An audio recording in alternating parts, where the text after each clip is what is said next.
if your job is to try to be the best basketball player you can be, right? To do that, you have to practice, you have to train, right? You want to train as much as you can, as often as you can. So if you get up at 10 in the morning, train at 11, right? 12, say 12, train at 12, train for 2 hours, 12 to 2.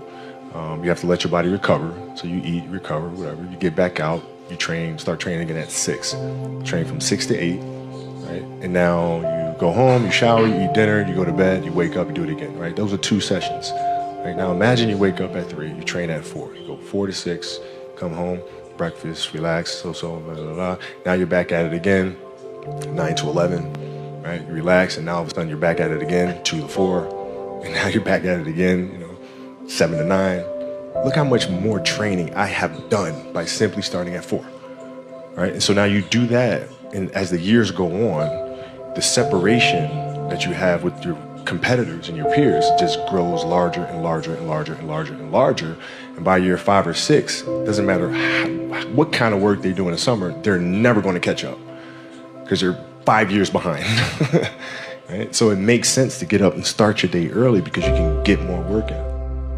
I didn't feel good about myself if I wasn't doing everything I could to be the best version of myself. If I felt like I left anything on the table, it would eat away at me. I wouldn't be able to look myself in the mirror. Right? So the reason why I can retire now and be completely comfortable about it because I know that I've done everything I could to be the best basketball player I could be. And so that's where it comes from for me. You can't leave any stone unturned. Trivial things weren't going to pull my attention. It had to be things weren't going to pull my attention. It had to be things that I had a purpose. I wanted to be one of the best basketball players to ever play. And anything else that was outside of that lane, I didn't have time for. At what age did that goal become crystal clear? I made that deal with myself at 13 years old. At 13 years old? 13 years old. That's the deal I made. You were crystal clear about it? Crystal clear. And where did inspiration come from? The love of the game. The love of the game, the challenge. Like I would watch Magic play, I'd watch Michael play, and I would see them do these unbelievable things, and I'd say, can I get to that level? I don't know, but let's find out. If I could work that hard every day, with being blessed with the physical tools that I have, what would my career be? And I made a promise to myself from that day that I was going to work that hard every single day so that when I do retire, I have no regrets. And that was the most important thing for me, is to leave no stone unturned, get better every single day. And if I lived that way, then over time, I'd have something that was beautiful. But that was my philosophy. It seems like a pretty simple one, but if you live your life to just get better every single day, you do that for 20 years, what do you have? Follow your passion first. First. When I retired from the game, I sat there asking kind of all the wrong questions. What's the biggest industry I can get into? And it's all the wrong stuff. And you got to sit there and ask yourself, okay, what am I truly passionate about? What do I enjoy doing? And when you feel that way, honestly, you feel like you have never worked a day in your life. It's the most fun thing in the world. You get up in the morning excited about what you're doing. And you got to be really honest with yourself about it. If you wake up in the morning and you're dreading going to work, dude, do something else. Do something else. And those are hard decisions to make. But when you make those decisions, it's a very liberating experience. And you'll find out that the rewards will come. Basketball for me was the most important thing.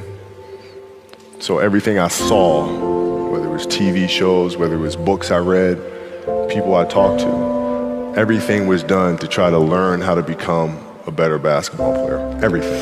Everything. And so when you have that point of view, then literally the world becomes your library to help you to become better at your craft. The competitiveness that I bring to work every day is really helping people, in a sense, be competitive with themselves.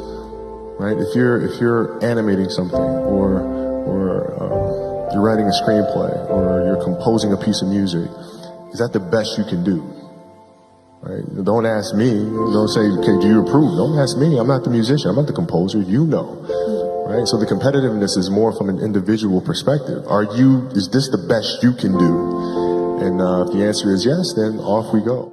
We talk about this often, and we always talk about the fact that you can learn a lot more from the failures than you can from the successes. And you have to figure out where those landmines are and then how to best avoid those, or help entrepreneurs, and ourselves included, figure out the clues of where those landmines are. You know, not that you're going to avoid all of them. Right. But it's also, when you do step on one, figuring out, okay, how do you recuperate? How do you balance back and pick yourself up? Dreams it should be pure. I think a lot of times, when we're born into this world, we actually wind up going backwards. And it seems like the more we mature, the more responsible our dreams become. And the more governors we put on ourselves and our ability to dream and to reimagine. And it's always a fight for us parents and for you guys to make sure that your dreams always stay pure. And so it's not a matter of pushing beyond the limitations or expectations. It's really a matter of protecting your dreams, protecting your imagination. That's really the key. And when you do that, then the world just seems limitless. Passion came from the love for the game. I loved everything about it, like the smell of the ball. You love the smell of the ball? Yes, the ball. The smell of like brand new sneakers, like the sound the ball makes when it hits the ground. Yeah, the ball going through the net, like all those things I love. And so the passion comes from that, because once you have that love, you just want to be a part of this thing all the time. I think the best way to prove your value is to work, is to learn, is to absorb, to be a sponge. You always want to outwork your potential. As hard as you believe you can work harder than that. If your practices aren't more competitive than the games themselves, you're doing the wrong thing. Mm-hmm. And most of these teams and coaches have gotten into a mindset of resting players. Mm-hmm. Oh, it's too much. We're not going to practice light day. Phil never gave us a light day. Mm-hmm. There's no days off. You show up and you work. You practice. Yeah. And practices are going to be worse. They're going to be more physical. There's going to be more trash talking. And I'm going to let you know. Right? Yeah. If you didn't show up today, I'm going to let you know. Yeah. And it's going to be embarrassing. And you're going to hate it. But when Game 7 rolls around, in the NBA Finals, you will be prepared. Rolled my ankle really, really bad. I came back, finished the series, but I couldn't touch a basketball till mid-September, which was driving me crazy because I couldn't train. Mm-hmm. But I looked at, this was like the 10th time I rolled my ankle in one season. So I'm looking at that and I'm saying, okay, I got to address that. And so being that I couldn't get on the basketball court, what I did was I took tap dancing lessons. Okay. No kidding. I took tap, and tap was like the best training for me in the world because it strengthened my feet, it changed my rhythm and my approach to the game. I was able to change speeds when I came back the following season. I think dancers put way more strain on their body than athletes do. And I think there's a lot that can be learned from that. My daughter took ballet for several years, and I would sit there in the class, right? And I didn't know what I was getting into because I don't know anything about ballet, right? But I'm sitting there in the class, and I'm watching her get the first position, the second position. I'm learning the structure and the rules that go along with that. And as athletes, there's a lot to be learned from that. Because if you simply go out there and perform and play, yeah, you'll be great every now and then. But if you play with structure, if you understand the rules that come along with that, the discipline that comes along with that, then you reach another level. But you guys have my respect. If other people don't see that, they're idiots. At 13 years old, I had a kill list. And so, they used to do these rankings. It was Street and Smith basketball rankings. And I was nowhere to be found because I was like 6'4", scrawny, like 160 pounds soaking wet. So I was like 57 on the list. And so I will look at 56, 55, all the way up to number 1, who these players are, what club teams they played for. So when we go on an AAU travel circuit, I got to hunt them down, right? And so that became my mission in high school, is to check off every other person, all those 56 other names, hunt them down and knock them down.